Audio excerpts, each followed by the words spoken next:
पंजावला कांड में एक के बाद एक नए खुलासे। अंजलि और निधि अक्सर जाती थी दिल्ली से बाहर। कई शहरों में होता था दोनों का प्रोग्राम।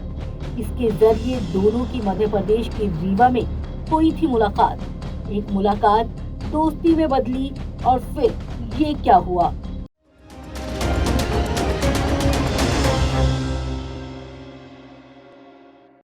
अंजलि और निधि की मुलाकात मध्य प्रदेश के रीवा में बीते माह ही हुई थी।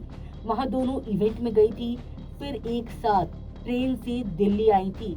इसके बाद दोनों एक दूसरे के घर आने जाने लगी। इस दौरान दोनों ने एक इवेंट में साथ में काम भी किया था। पुलिस सूत्रों ने बताया कि अंजलि स्पा में काम करती थी। बाद में वो शादियों में फूल फेंकने का काम करने लगी। अंजलि और निधि दोनों ही अपने काम के लिए अक्सर दिल्ली से बाहर जाती रहती थी। मध्य प्रदेश, तमिलनाडु, उत्तर प्रदेश, तेलंगाना समेत कई राज्यों में ये 10 दिन से लेकर 1-2 महीने तक रुकती थी। तब तक दोनों एक दूसरे को नहीं जानती थी।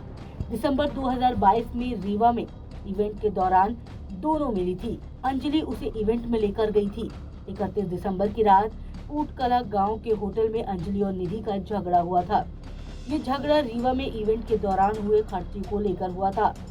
होटल से निकलकर जब दोनों घर जा रही थी तो कूटकला से लेकर कृष्ण विहार के शनि विहार रोड के बीच में भी दोनों में झगड़ा हुआ। दोनों ने रास्ते में कुछ मिनट स्कूटी रोकी और फिर झगड़ने लगी। बाद में दोनों घर की ओर निकल गई।